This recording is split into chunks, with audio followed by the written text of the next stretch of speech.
Assalamualaikum warahmatullahi wabarakatuh. Kembali lagi bersama saya, Teknisi Bobrok.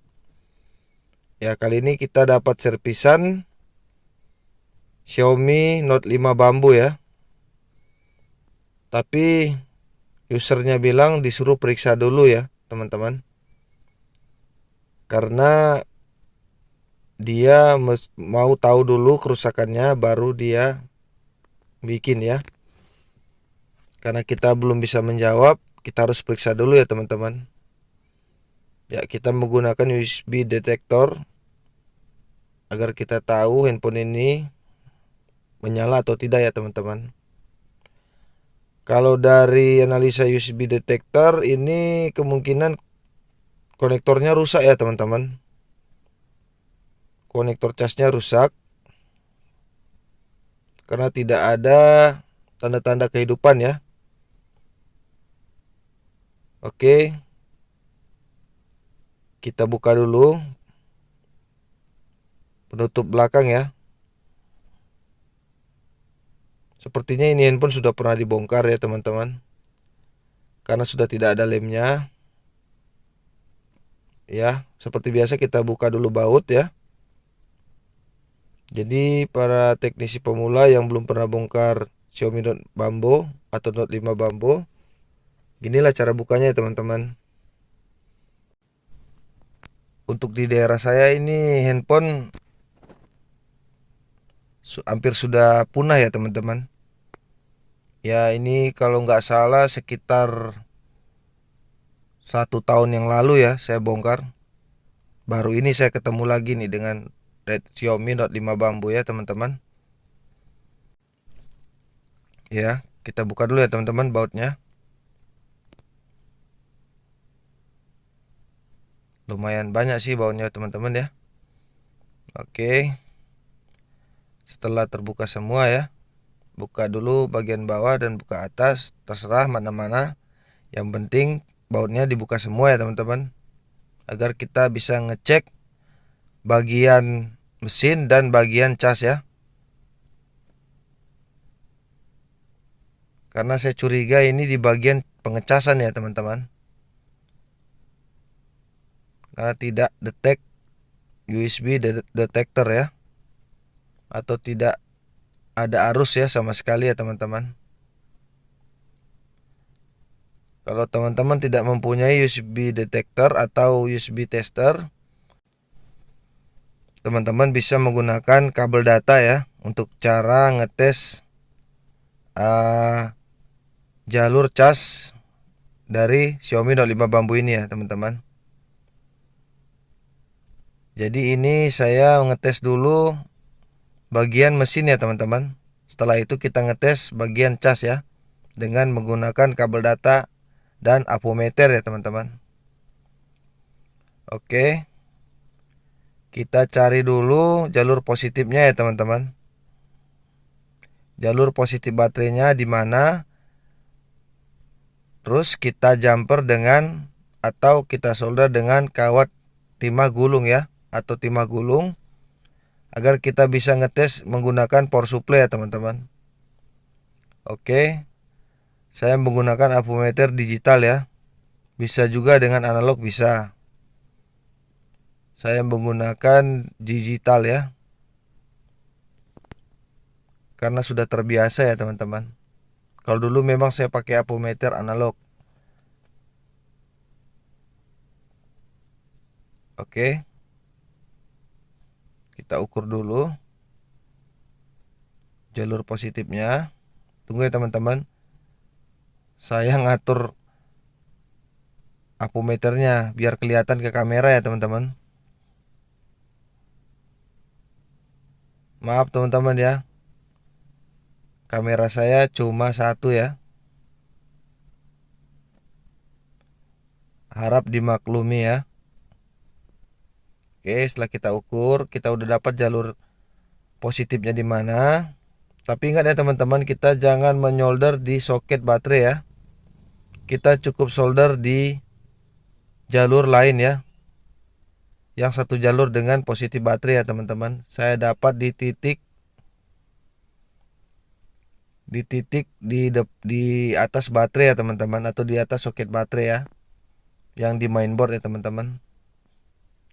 Langsung aja kita ambil kawat jumper, kita jumper di titik tadi, jangan di soket ya teman-teman, karena bisa merusak soket nantinya.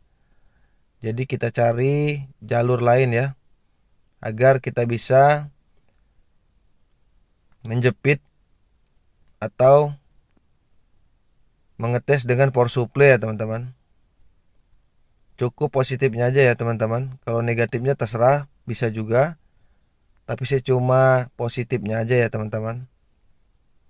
Kalau negatifnya nanti bisa ditempel aja langsung di kaleng mesin ya. Ya, kita seperti biasa 4,0. Jadi positifnya kita tempel di yang kita jumper tadi ya teman-teman. Jadi kita menguji atau mengetes mesin dulu ya. Kalau mesinnya udah normal baru kita cek pengecasan ya teman-teman. Jangan kita cek dulu cas, kita perbaiki cas, baru kita ngecek bagian mesin ya teman-teman. Itu salah ya. Alangkah baiknya kita ngecek dulu bagian mesin, terus baru tempat cas ya teman-teman. Oke. Ya, dia naik ya teman-teman. Berarti mesinnya menyala ya. Mesinnya menyala. Dan kita tes dulu apakah dia masuk di menu atau tidak ya teman-teman. Ini keunggulan dari power supply digital ya teman-teman. Dia tidak seperti power supply analog ya. Dia bisa menghidupkan Xiaomi ini sampai di menu ya teman-teman. Kalau kita menggunakan power supply analog, ya tidak semua handphone bisa dihidupkan sampai di menu ya teman-teman. Oke. Kita tunggu dia loading atau booting ya. Karena kita ingin mengetes layar sentuhnya ya teman-teman. Jadi kalau bagian atas LCD sudah kita tes, berarti sudah aman ya teman-teman. Tinggal masalah pengecasan dan baterainya ya teman-teman. Jadi kita harus ngetes mesin dulu ya teman-teman. Jangan dulu tempat casnya ya teman-teman. Karena kalau tempat casnya pun udah jadi, tetap kalau mesin rusak ya tidak bisa ngecas juga ya teman-teman. Jadi langkah baiknya kita periksa bagian mesin dulu ya teman-teman, agar kita gampang atau mengerjakannya pun tidak sia-sia ya teman-teman. Oke. Setelah kita tes berarti mesinnya normal ya, dan kalengnya pun masih lengkap semua, berarti belum pernah dibongkar ya teman-teman. Ya, baterainya sudah bengkak ya. Jadi tinggal kita pengecekan di bagian cas ya teman-teman. Kalau untuk baterai nggak usah dites lagi karena sudah pasti dia rusak ya teman-teman. Baterainya sudah bengkak ya. Jadi tinggal kita ngetes bagian casannya aja ya.